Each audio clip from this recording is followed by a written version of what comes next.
Bismillahirrahmanirrahim. Welcome to all worthy students to online classes in Aspire College. Dear student, chapter number 4 work and energy. आज एक और long question करने जा रहे हैं work done in gravitation field. Long question है, बड़ा important है। इस चैप्टर का ये पहला लॉन्ग है। इसमें हम पढ़ेंगे कि वर्क करेंगे किसी पॉइंट ए से बी तक बॉडी को मूव करवाने के लिए, लेकिन वो वर्क ग्रेविटेशन फील्ड के अंदर होगा और वो वर्क ग्रेविटेशन फोर्स करेगी। मतलब वर्क के फार्मूले में जो एफ डॉट डी जो एफ होगी वो हमारे वाली अप्लाई फोर्स नहीं होगी, बल्कि उस दौरान जो ग्रेविटेशन फोर्स लग रही होगी वो होगी। और देखेंगे कि ग्रेविटेशन फोर्स ए से बी पॉइंट तक ले जाने के लिए बॉडी को कितना वर्क करेगी। और ये वर्क हम ए से बी तक बॉडी को मूव करवाने के लिए 3 डिफरेंट पाथ पर कैलकुलेट करेंगे और देखेंगे क्या ग्रेविटेशन फोर्स से किए जाने वाला वर्क बॉडी को ए से बी पॉइंट तक ले जाने में सेम वर्क करता है। तो एंड पर हम प्रूव करेंगे कि ग्रेविटेशन फोर्स जो है ये जब बॉडी को ए से बी तक मूव करवाने के लिए वर्क करती है तो ये पाथ पर डिपेंड नहीं करती। पाथ बेशक लेंथी पाथ हो ए से बी तक या कोई शॉर्ट रास्ता हो ए से बी तक ले जाने में, ग्रेविटेशन फोर्स बॉडी को ए से बी तक मूव करवाने के लिए हर पाथ में सेम वर्क करेगी। यही हमने प्रूव करना है कि work done by gravitation force in gravitation field is independent of path, वो सेम ही आएगा। और याद रखिएगा, अगर कोई फोर्स वर्क करे और वो वर्क पाथ पर डिपेंड ना करे बल्कि हर पाथ में सेम ही वर्क आए तो ऐसी फोर्स को कहा जाता है कंजर्वेटिव फोर्स, और ऐसी फील्ड को बोला जाता है कंजर्वेटिव फील्ड। तो ये क्वेश्चन यूं भी पूछा जाता है कि प्रूव करें ग्रेविटेशन फील्ड और ग्रेविटेशन फोर्स कंजर्वेटिव फील्ड हैं और ग्रेविटेशन फोर्स एक कंजर्वेटिव फोर्स है। तो हम इसको इसी तरह साबित करेंगे। 2 पॉइंट ले लेंगे, वो ग्रेविटेशन फील्ड के अंदर होंगे, और एक ऑब्जेक्ट लेंगे जिसको ए से बी तक मूव करवाना है। 3 डिफरेंट रास्तों के ज़रिए उसको मूव करवाएंगे और उसको मूव करवाने में ग्रेविटेशन फोर्स अपना किरदार अदा करेगी। और देखेंगे ग्रेविटेशन फोर्स हर पाथ में कितना वर्क करती है। तो अभी हम आगे एक एग्जांपल करेंगे, एक एक्सपेरिमेंट करेंगे जिसमें एक ग्रेविटेशन फील्ड होगी, उसमें 2 पॉइंट होंगे ए और बी। बी पॉइंट जो है वो ए पॉइंट से एच बुलंदी पर है, उस तक जाने के लिए 3 रास्ते हम यूज़ करेंगे, ठीक है। और दूसरी चीज़ ये कि ग्रेविटेशन फोर्स की वजह से जो वर्क है वो हम कैलकुलेट उसी तरीके से करेंगे, W equal to F dot D वाला फार्मूला लगा के, क्योंकि हम ये अज्यूम करेंगे कि जो 3 पाथ चूज़ कर रहे हैं वो ग्रेविटेशन फील्ड के अंदर है और उनके अंदर ग्रेविटेशन फोर्स कांस्टेंट रह रही, चेंज नहीं हो रही। और एक और चीज़, ग्रेविटेशन फोर्स जो है वो याद रखिएगा जिस ऑब्जेक्ट पर लग रही है उसके वेट के इक्वल होती है, मतलब mg के।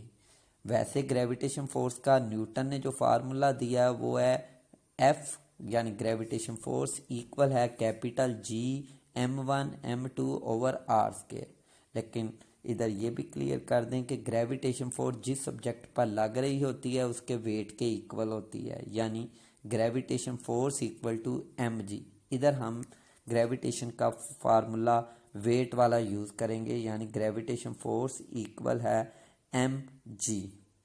क्लियर हो गया। ये लॉन्ग क्वेश्चन स्टार्ट करने से पहले मैं इस लॉन्ग क्वेश्चन में जो चीज़ें आनी हैं वो सारी क्लियर कर रहा हूँ। ग्रेविटेशन फील्ड उस रीजन को कहते हैं ज़मीन के गिर्द वो वाला रीजन जहाँ ज़मीन की ग्रेविटेशन फोर्स अफेक्ट करती है ऑब्जेक्ट पर। जैसे ही वो रीजन स्टार्ट हो जाए जहाँ ग्रेविटेशन फोर्स का इफेक्ट 0 हो जाए, बॉडी पर ना करे, उसको ग्रेविटी फ्री सिस्टम कह देते हैं।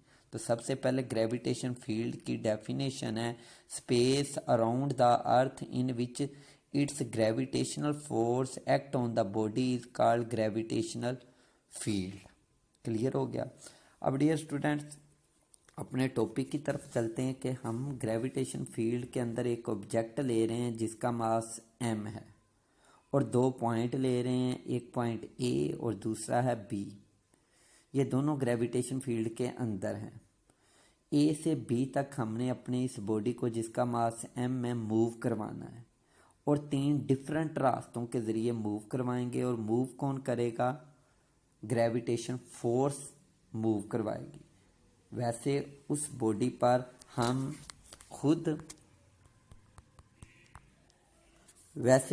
पर हम फोर्स अप्लाई करके उसे मूव करवा रहे हैं, लेकिन एट द सेम टाइम जब हम अप्लाई फोर्स करके उसको मूव करवा रहे हैं एंड उस टाइम उस बॉडी पर ग्रेविटेशन फोर्स भी लग रही होगी, वो भी अपना इफेक्ट कर रही होगी।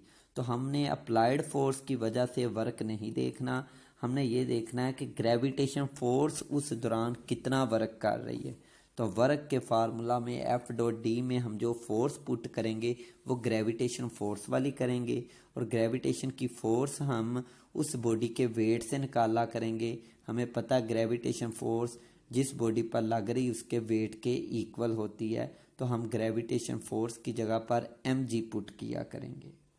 और तीसरी चीज़ ये भी कि इस दौरान हमने ये ख्याल रखना है कि बॉडी जब मूव करेगा, बेशक जिस मर्जी पास को यूज़ कर रहा है, उसकी वेलोसिटी क्या रह रही? कांस्टेंट रह रही, क्योंकि हम उस पर लगने वाली फोर्स जो ग्रेविटेशन फोर्स कंसीडर कर रहे हैं वो भी क्या रह रही? कांस्टेंट।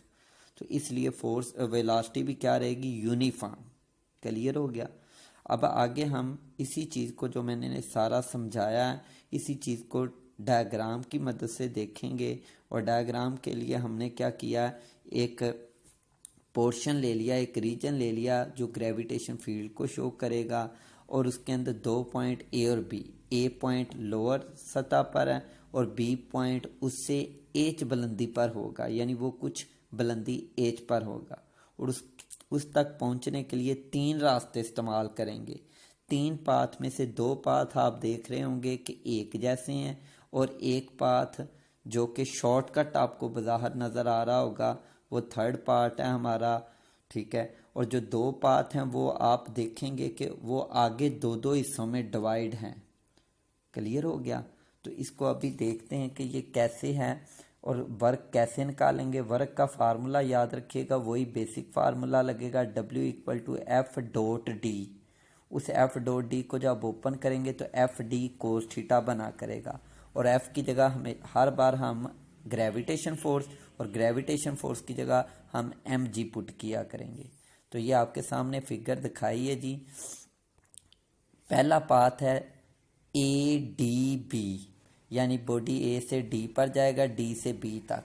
ये हमारा पाथ नंबर 1 है। इसी से मिलता जुलता पाथ है ACB, बॉडी A से C पर होते हुए B तक पहुंचेगा।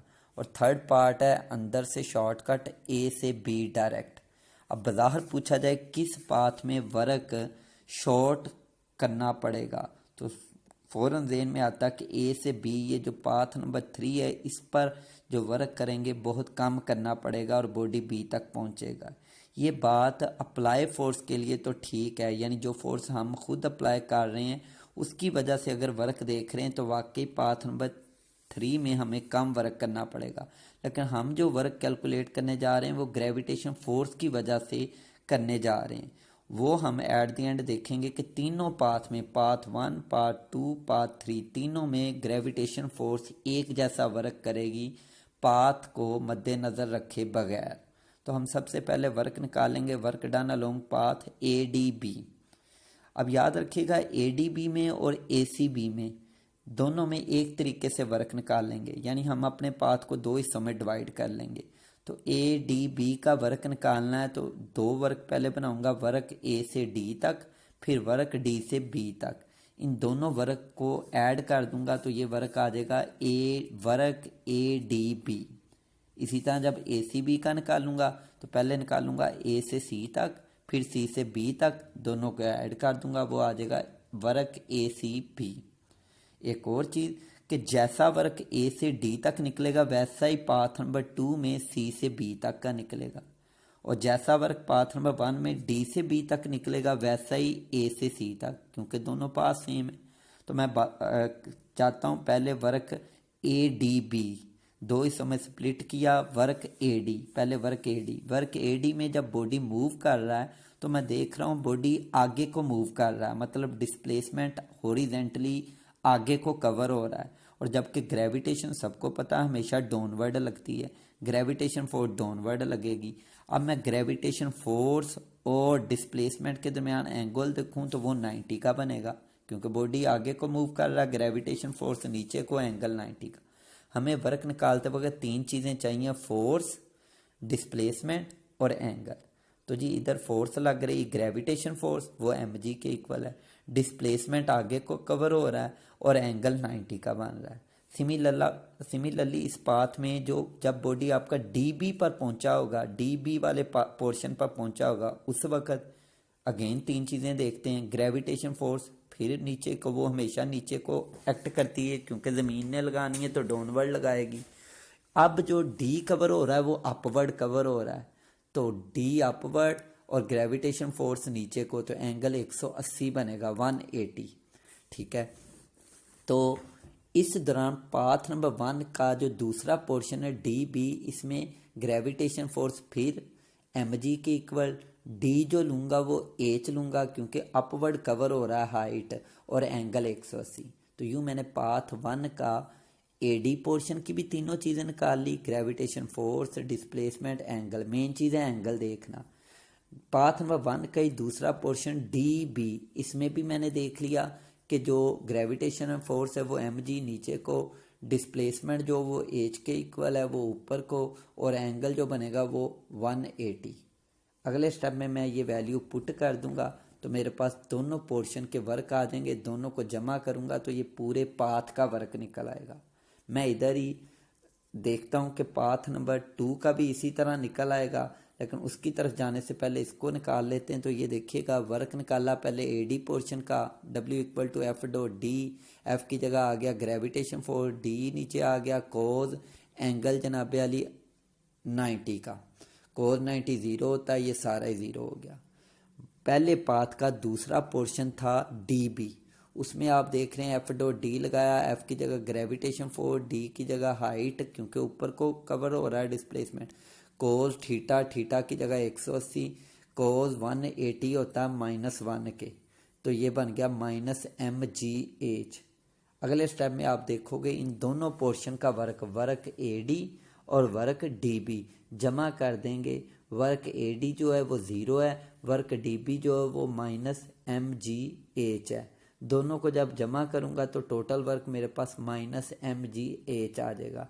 मतलब वर्क ADB अगर मैं पूछूं कि कितना बना तो वो बन जाएगा टोटल -mgh। याद रखिएगा ये माइनस का इसलिए आया क्योंकि ये वर्क ग्रेविटेशन फोर्स की वजह से। क्लियर पता चल रहा है, बॉडी ऊपर की तरफ B की तरफ जा रहा है और ग्रेविटेशन फोर्स नीचे को लग रही है। तो कंफर्म बात, जब बॉडी की मोशन के अगेंस्ट फोर्स लग रही हो तो वर्क नेगेटिव में आता है। तो इसलिए इस नेगेटिव से भी पता चल रहा है कि ये वर्क जो हम फोर्स अप्लाई करके बॉडी को B पॉइंट पर लेकर जा रहे हैं उसकी वजह से नहीं है, बल्कि ये ग्रेविटेशन फोर्स की वजह से है। ऑपोजिट है इसलिए ये नेगेटिव में आया। तो स्टूडेंट्स इसी तरीके से हम जो दूसरा पाथ था ACB उसका वर्क निकालेंगे। अगले स्लाइड पर आप देखोगे उसका वर्क कैसे निकालेंगे। बिल्कुल जिस तरीके से वर्क ADB निकाला उसी तरीके से ACB निकालेंगे। उसके लिए भी हम अपने पाथ को दो हिस्सों में डिवाइड कर देंगे, A से C तक, फिर C से B तक। A से C तक जो वर्क है वो बिल्कुल पाथ 1 में D से B तक जो वर्क है उस जैसा है। मतलब A से C की तरफ जब बॉडी जा रहा है तो ऊपर को जा रहा है, ग्रेविटेशन फोर्स नीचे को है, बॉडी अपवर्ड मूव कर रहा है, तो हमारे पास एंगल 180 बनेगा। तो ग्रेविटेशन फोर्स mg आ जाएगी, DH आ जाएगा और एंगल 180 आ जाएगा। और जब हल करूँगा तो ये -mgh आ जाएगा। बिल्कुल वर्क डन अलोंग DB और वर्क डन अलोंग AC ये -mg निकलेगा क्योंकि दोनों पाथ में बॉडी एक जैसी मोशन कर रहा है। पाथ 2 के सेकंड पोर्शन में यानी C से B तक मूव करते वक्त जब बॉडी हॉरिजेंटली मूव कर रहा है उस वक्त डिस्टेंस आगे को कवर हो रहा है, ग्रेविटेशन फोर्स नीचे को, एंगल 90 बनेगा। तो याद रखिएगा पाथ टू का दूसरा पोर्शन यानी सी से बी तक जो वर्क वो बिल्कुल वैसा ही होगा जैसे पाथ 1 में वर्क आया था ए से डी तक जाते वक्त 0 आया था क्योंकि 90 एंगल था, तो इसमें भी 90 बन रहा है। ग्रेविटेशन फोर्स नीचे को, बॉडी आगे को मूव कर रहा है, एंगल 90 कोल 90 0 हो जाता है, वर्क 0।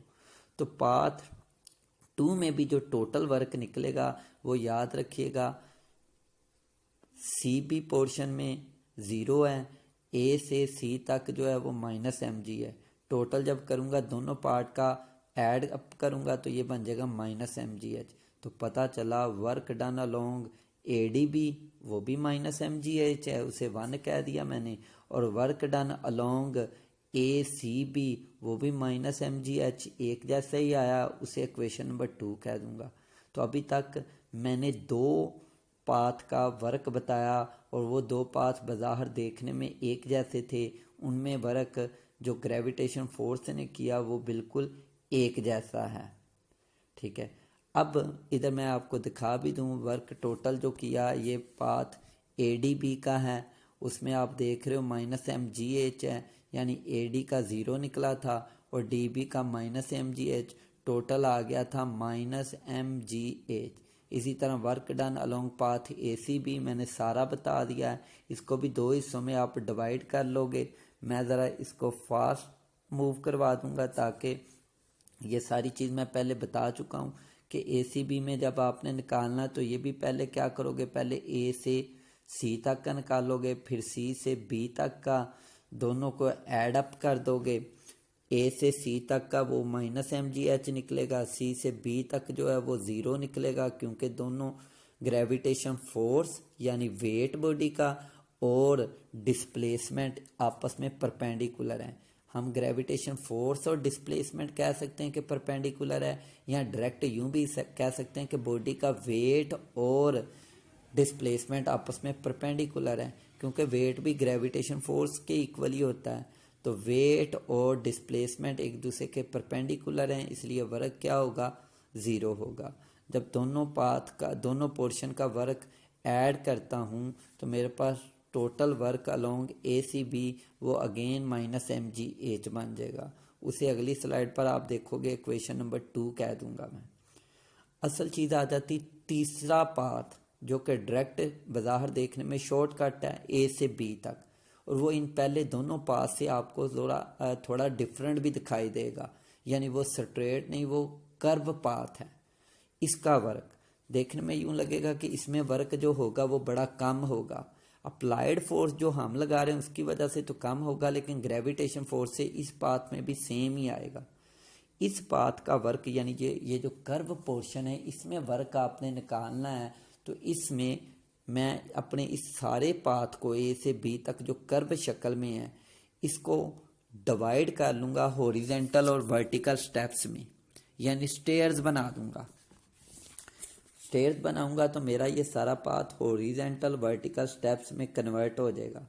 अब इस हिस्से का जब मैं वर्क निकालूंगा तो मैं हॉरिजेंटल स्टेप्स का अलग वर्क निकालूंगा, वर्टिकल का अलग। तो मैं सबसे पहले ए बी का वर्क, जिस तरह पाथ 1 पार्ट 2 का वर्क निकाल रहे थे तो उनको भी 2 हिस्सों में डिवाइड कर लिया था। आधा एक हिस्से का निकालते थे, फिर दूसरे हिस्से का, दोनों को ऐड कर लेते थे। इधर भी कुछ यूं ही किया कि मैंने ए बी पार्ट को 2 हिस्सों में डिवाइड कर लिया। तो मैंने क्या किया जी, मैंने डिवाइड जो किया इसमें भी मैंने पार्ट 3 को, ए बी पार्ट को हॉरिजेंटल वर्टिकल स्टेप में डिवाइड कर लिया। उसका वर्क 2 हिस्सों में निकालूंगा। इसमें भी पहले मैं हॉरिजेंटल स्टेप्स का वर्क निकालूंगा, फिर वर्टिकल का। तो हॉरिजेंटल स्टेप में डियर स्टूडेंट्स आप देखोगे, आप कोई एक हॉरिजेंटल स्टेप देख लें, कोई एक, सारे ना लें, उनमें से कोई एक चूज करें। किसी भी हॉरिजेंटल स्टेप को अपने सामने रखें और देखें उसमें बॉडी मूव का कैसे कर रहा है, हॉरिजेंटली आगे को, और उसमें बॉडी पर ग्रेविटेशन फोर्स कैसे लग रही है। कंफर्म बात है, वो हमेशा डाउनवर्ड ही लगती है, तो वो क्या लग रही है, डाउनवर्ड। ठीक है, अब डिस्प्लेसमेंट आगे को कवर हो रहा है, ग्रेविटेशन फोर्स नीचे को लग रही है, एंगल 90 का बन रहा है, और कोज 90 क्या हो जाएगा, 0। पता चला हर हॉरिजेंटल स्टेप्स में जितने भी हैं ए से बी तक जाते वक्त जितने छोटे छोटे हॉरिजेंटल स्टेप बन रहे हैं, किसी को भी देख लें, सब में डिस्प्लेसमेंट आगे को है हॉरिजेंटली और ग्रेविटेशन फोर्स नीचे को है। एंगल हर हॉरिजेंटल स्टेप्स में डिस्प्लेसमेंट और ग्रेविटेशन फोर्स के दरमियान 90 का बनेगा और वो ज़ीरो होता जाएगा, कोस 90 ज़ीरो होता जाएगा, वर्क ज़ीरो बन जाएगा। तो पता चला सारे हॉरिजेंटल स्टेप्स में वर्क क्या होगा, ज़ीरो। रीज़न क्या बताओगे कि डिस्प्लेसमेंट और ग्रेविटेशन फोर्स आपस में परपेंडिकुलर है, या इसको यूं भी कह सकते हैं कि डिस्प्लेसमेंट और बॉडी का वेट आपस में परपेंडिकुलर है, इसलिए work done in all horizontal steps will be zero. अब आ जाता है असल चीज़ वर्टिकल स्टेप। वर्टिकल स्टेप्स में आपका जो वर्क होगा वो ज़ीरो नहीं होगा, वो कुछ ना कुछ आएगा। क्या आएगा वो देखते हैं। जिस तरह कोई एक हॉरिजेंटल स्टेप आपने सामने कंसीडर किया और उसको सामने कंसीडर करके अज्यूम किया, सेम ऐसे ही ए से बी तक मैंने जितने वर्टिकल स्टेप बनाए हैं उनमें से कोई एक वर्टिकल स्टेप आप अपने सामने रख लें और उसमें बॉडी की जो मोशन है वो स्टडी करें, एनालाइज करें। आप देखेंगे कि हर वर्टिकल स्टेप में आपका ऑब्जेक्ट ऊपर को मूव कर रहा होगा, वर्टिकली अपवर्ड, और ग्रेविटेशन फोर्स वो हमेशा की तरह हमेशा नीचे की तरफ लगती है, डाउनवर्ड। तो हम देखेंगे कि वर्टिकल स्टेप के अंदर डिस्प्लेसमेंट ऊपर को कवर हो रहा है और ग्रेविटेशन फोर्स डाउनवर्ड लग रही है। तो इससे पता चल रहा है कि डिस्प्लेसमेंट और ग्रेविटेशन फोर्स के दरमियान जो एंगल बन रहा है वो 180 180 का है, क्योंकि ये दोनों ग्रेविटेशन फोर्स और डिस्प्लेसमेंट एक दूसरे के ओपोजिट हैं, इसलिए एंगल 180 और कोस 180 -1 के इक्वल होता है। पता चला वर्टिकल स्टेप के अंदर वर्क ज़ीरो नहीं है, ये हम बाकायदा निकालेंगे कि कितना आता है। तो किसी एक वर्टिकल स्टेप का निकालते हैं, सिमिलरली सारे वर्टिकल स्टेप्स में उसी तरीके से निकाला जाएगा। तो जी देखिएगा, जब वर्टिकल स्टेप होगा तो उसमें एक याद रखना, वर्टिकल स्टेप के दौरान बॉडी डिस्टेंस जो कवर करेगा वो अपवर्ड कवर करेगा, लेकिन बहुत थोड़ा डिस्टेंस कवर करेगा। हम उस डिस्टेंस को डी से शो नहीं करेंगे, हम उस डिस्टेंस को हमेशा डेल वाई से शो करेंगे। डेल का मतलब होता है स्मॉल चेंज, मतलब स्मॉल डिस्टेंस के अंदर चेंज आ रहा है। डेल वाई 1 मतलब पहले वर्टिकल इंटरवल में ऊपर की तरफ कवर किया जाने वाला डिस्टेंस। इसी तरह डेल वाई 2 दूसरे वर्टिकल स्टेप के अंदर बॉडी का ऊपर को कवर किया गया डिस्टेंस। इसी तरह डेल वाई 3 डेल वाई 4 हमने जितने वर्टिकल स्टेप बनाए, फ़र्ज़ करें n बनाए, तो आखिरी वर्टिकल स्टेप का डिस्टेंस आ जाएगा डेल वाई n। तो आप देखोगे हर फार्मूले के अंदर जब मैं F dot D formula apply करूँगा, डी की जगह मैं वर्टिकल स्टेप का क्या करूँगा, डिस्टेंस पुट करता जाऊँगा, और एफ की जगह आपको पता है क्या आना है, ग्रेविटेशन फोर्स। तो इस तरीके से जब मैं जब मैं वर्टिकल स्टेप का टोटल वर्क निकालूंगा W टोटल, तो वो आएगा W1 मतलब पहले वर्टिकल स्टेप का वर्क, प्लस W2 दूसरे का, plus W3 and so on WN यानी आखिरी वर्टिकल का वर्क। W1 में मैं लिखूंगा F gravitation force dot del Y1 मतलब gravitation force dot product displacement की जगह क्या आ गया, डेल Y1। इसी तरह सेकंड वर्क आएगा gravitation force FG dot del Y2, यानी जहाँ जहाँ फोर्स आना है वहाँ ग्रेविटेशन फोर्स, और जहाँ जहाँ D आना है वहाँ क्या आता जाएगा, del Y1 del Y2 del Y3, यानी वर्टिकल जो पाथ है उसका डिस्टेंस। अब डॉट है, डॉट अगले स्टेप में जब मैं खोलूँगा तो वो बन जाएगा कोस। तो आप देखोगे अगले स्टेप्स में ये स्लाइड्स एक स्टेप पीछे चल रही हैं, मैं आगे पहुंच चुका हूं, स्लाइड्स अभी आ जाएंगी जो मैं एक्सप्लेन कर रहा हूं। तो आप देखेंगे अगले स्टेप में मैं ये करूंगा gravitation force del Y1 cos θ1, फिर प्लस FG डेल Y2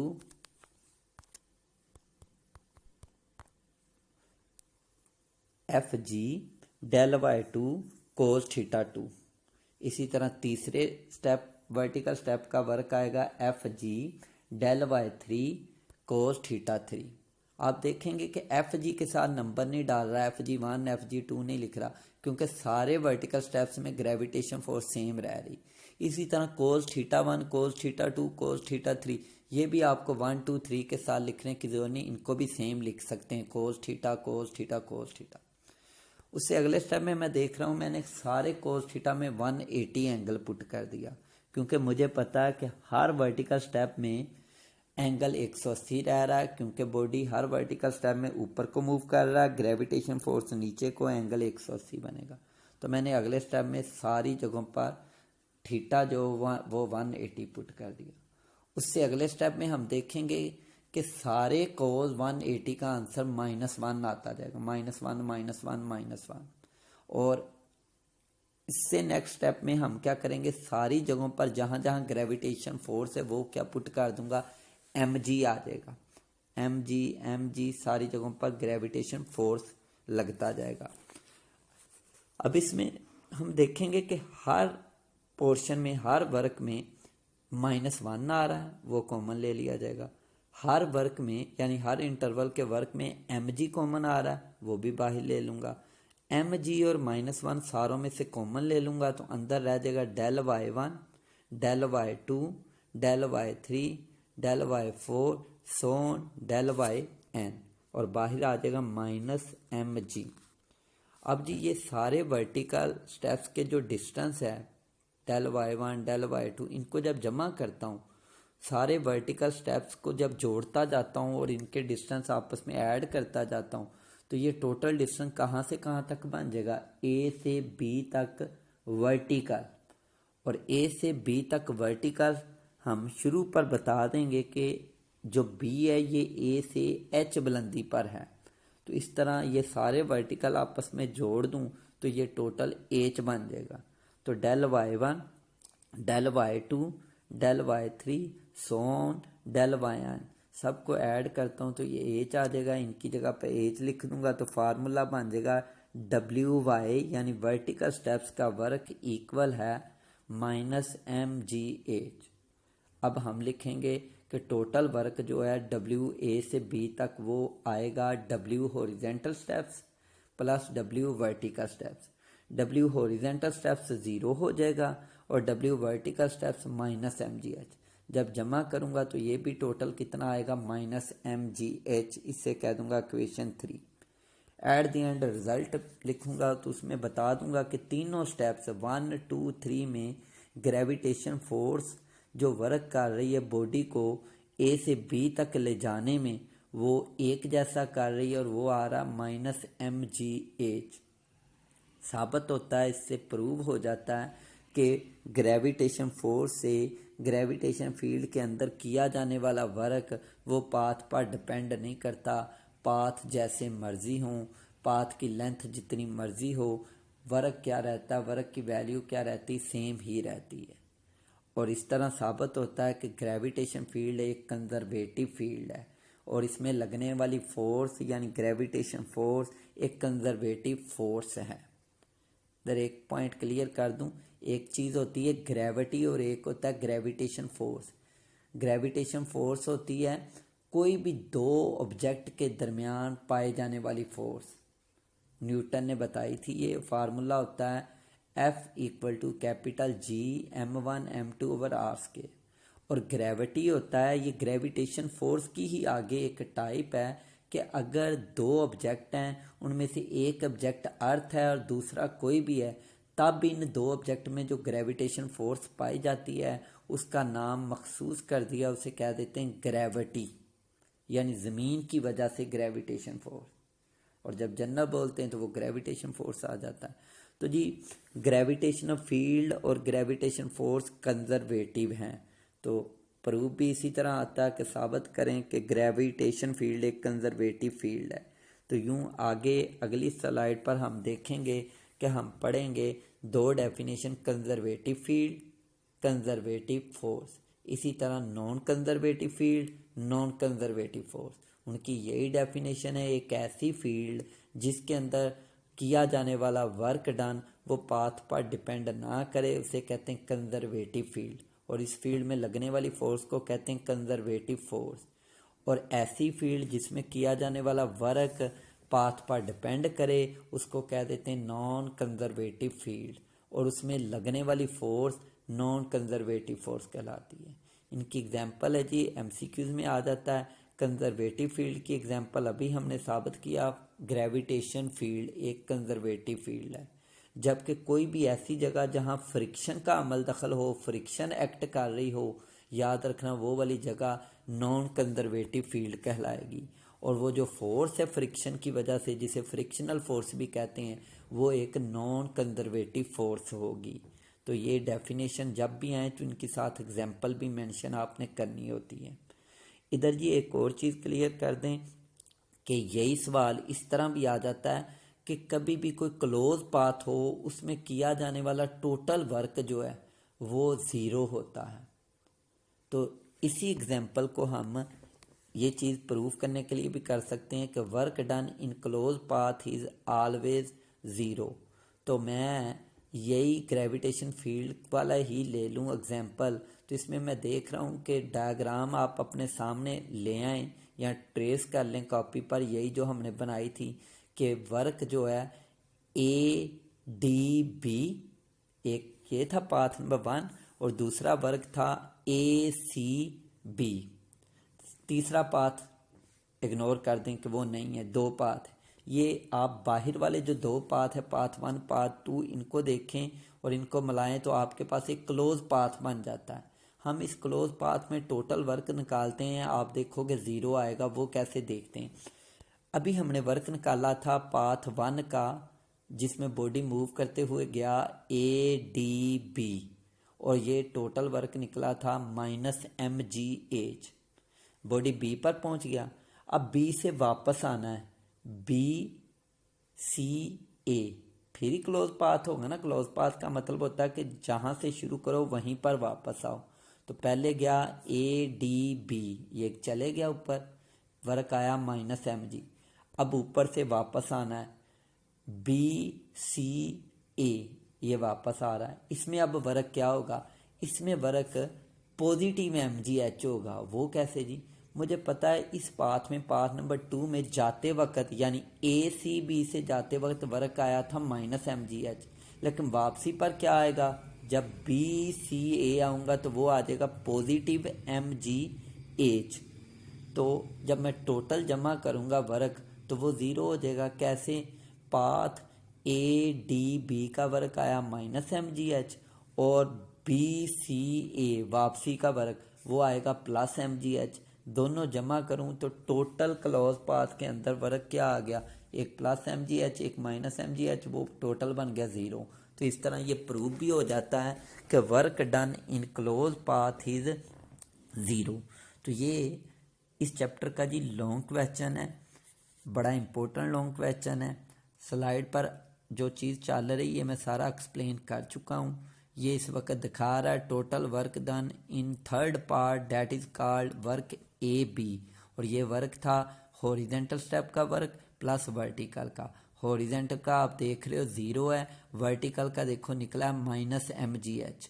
और ऊपर उसने कैलकुलेट करके भी दिखाया कि ये कैसे आया है, इक्वेशन सारी बना के दिखा दी। पहली इक्वेशन में सिर्फ उसने दिखाया ग्रेविटेशन फोर्स साथ डिस्टेंस साथ कोस थीटा, सारे लगाता जा रहा है। फिर अगले स्टेप में उसने सारे कोस थीटा पर 180 पुट किया। फिर उससे अगले स्टेप में सारे कोस 180 की जगह पर -1 लगा रहा है। फिर उससे अगले स्टेप में क्या कर रहा है, माइनस भी बाहर ले आया और ग्रेविटेशन फोर्स सारी जगहों पर mg लगा के वो भी बाहर ले आया। अंदर सिर्फ रह गए ΔY1 ΔY2 ΔY3 और ΔN। और साइड पर बता रहा कि ΔY1 ΔY2 ΔY3 इन सारों को जमा करें तो ये H होता है। तो ऊपर वाली इक्वेशन में -mg और ब्रैकेटों वाले सारे डिस्टेंस को मिला के क्या लिख दिया, H, वो बन गया -mgh।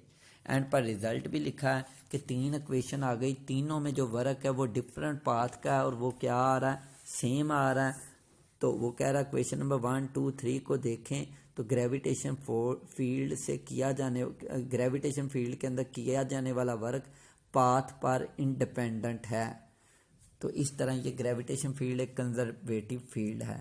तो जी मैं बात कर रहा था कि ये इस चैप्टर का पहला लॉन्ग है और इम्पोर्टेंट लॉन्ग है, हमेशा आता है। इसी तरीके से मैं इस चैप्टर के बाकी लॉन्ग भी उसकी वीडियोस बनती जाएंगी और लॉन्ग क्वेश्चन आपको वीडियो की शक्ल में मिलते जाएंगे। ये ऐसे ही जैसे ये हेडिंग्स बनाई हुई हैं, पॉइंट्स बनाए हुए हैं, आपने एज इट ये नोट कर देने। ये क्वेश्चन रिजल्ट तक नहीं, आगे जो कंजर्वेटिव फील्ड और नॉन कंजर्वेटिव फील्ड की डेफिनेशन आएंगी वो भी आपने लिखनी है, वो भी इस बात का हिस्सा है। तो बात इधर ये कर रहा था कि अगर ये सवाल इस तरह आ जाए कि प्रूव करें work done in close path is zero, तो वो कोई नया सवाल नहीं, वो भी यही है। उसमें सिर्फ आपने क्या करना है, पाथ 1 का वर्क निकालना है जो कि हमने निकाला था -mgh, पाथ 2 का निकालना है, वो भी क्या निकला था -mgh। लेकिन जब हमने क्लोज पाथ लेना है तो उसमें पाथ 1 का वर्क और पार्ट 2 का जो वर्क है उसे रिवर्स लेना है, क्योंकि पार्ट 2 का वर्क हमने जो निकाला था वो निकाला था ए सी बी की तरफ जाते हुए। अब हमने जब लेना क्लोज पाथ में तो हमने बी से वापस आना है, बी सी ए वापस आना है। तो इसका मतलब वो जो वर्क आएगा वो क्या हो जाएगा, रिवर्स हो जाएगा। जाते वक्त -mgh था, वापसी पर +mgh हो जाएगा। तो टोटल जब ऐड करोगे ए डी बी का और बी सी ए का वर्क, वो एक प्लस का एक माइनस में टोटल 0 हो जाएगा। ये जी आखिरी स्लाइड ही चल रही है, इसमें कंजर्वेटिव फील्ड और नॉन कंजर्वेटिव फील्ड का जिक्र किया गया है, जो कि मैंने सारा बता दिया। इनकी डेफिनेशन पेपर में आती हैं, कंजर्वेटिव फील्ड की और कंजर्वेटिव फोर्स की, नॉन कंजर्वेटिव फील्ड की और नॉन कंजर्वेटिव फोर्स की। इनकी एग्जाम्पल लाजमी लिखनी होती है। एग्जाम्पल इसकी एमसीक्यू में भी पूछ ली जाती हैं। तो यहाँ पर आपका ये पहला लॉन्ग क्लियर होगा। इसको लिखते वक्त आप इसी तरीके से हेडिंग बनाएंगे, पॉइंट बनाएंगे, तो ये याद करना भी आसान हो जाएगा और पेपर चेक के लिए आसानी बनेगी कि हर चीज़ पॉइंटों के साथ लिखी है। वरना सीधा सीधा सारा लॉन्ग क्वेश्चन थ्योरी की शक्ल में भी लिख सकते हैं, लेकिन वो एक अच्छा इम्पैक्ट नहीं डालता। तो हम इसके पॉइंट बना लेंगे ताकि प्रिपेयर करना आसान हो और पेपर की एक प्रॉपर प्रेजेंटेशन भी बन जाएगी। तो इधर ये चैप्टर नंबर 4 का पहला लॉन्ग ख़त्म हो जाता है। Work done by gravitation force या work done in gravitation field, वो हमने प्रूव कर लिया कि वो पाथ के ऊपर डिपेंड नहीं करता। नेक्स्ट इसका लॉन्ग क्वेश्चन, इस चैप्टर का सेकंड लॉन्ग क्वेश्चन होगा एब्सोल्यूट पोटेंशियल एनर्जी डिफाइन करें और उसका फार्मूला ड्राइव करें। तो नेक्स्ट जो आपको वीडियो मिलेगी उसमें हम एब्सोल्यूट ग्रेविटेशन पोटेंशियल एनर्जी को एक्सप्लेन करेंगे। इस चैप्टर में टोटल कितने लॉन्ग बनेंगे, ठीक है, वो आपको वीडियो की शक्ल में सारे मिल जाएंगे। इस टॉपिक के रिलेटेड कोई भी आपके जहन में कोई क्वेश्चन अराइज हो तो वो हम क्लास में डिस्कस करेंगे, ठीक है। जो भी पॉइंट क्लियर नहीं हो रहा आप वो नोट कर लेंगे और क्लास में डिस्कस करेंगे। इसमें सिर्फ थोड़ा सा ये आपको आया होगा कि मैंने जो एक्सप्लेन किया वो अगली वाली स्लाइड पहले एक्सप्लेन कर दी है, स्लाइड अभी पीछे चल रही थी। तो ये कि आप वीडियो को आगे पीछे करके स्टॉप करके आप वो सारी चीज़ देख सकते हो, यानी वीडियो को सुन के और प्रीवियस स्लाइड सामने ला के या नेक्स्ट स्लाइड आप आगे करके वो चीज़ क्लियर कर सकते हैं। तो ये सारा क्वेश्चन आपको स्लाइड्स की शक्ल में भी प्रोवाइड कर दिया गया है और ये वीडियो की शक्ल में भी आपको दे दिया जा रहा है। तो इस तरह हम अब आगे करेंगे अगले चैप्टर की तरफ, इसी चैप्टर के नेक्स्ट लॉन्ग की तरफ। तो वो आप अगले वीडियो लेक्चर में मुलाहिज़ा फरमाएंगे, तब तक आप वेट करेंगे। तो इस लॉन्ग को अच्छे तरीके से कीजिएगा। हर बोर्ड के किसी एक पेपर में ये आता है, मतलब फर्स्ट टाइम वालों को नहीं आया तो सेकंड टाइम वालों को आ जाता है, सेकंड टाइम में आया तो फर्स्ट में नहीं, किसी एक टाइम में ये बोर्ड के पेपर में लाजमी आता है। इम्पोर्टेंट लॉन्ग है, ठीक है।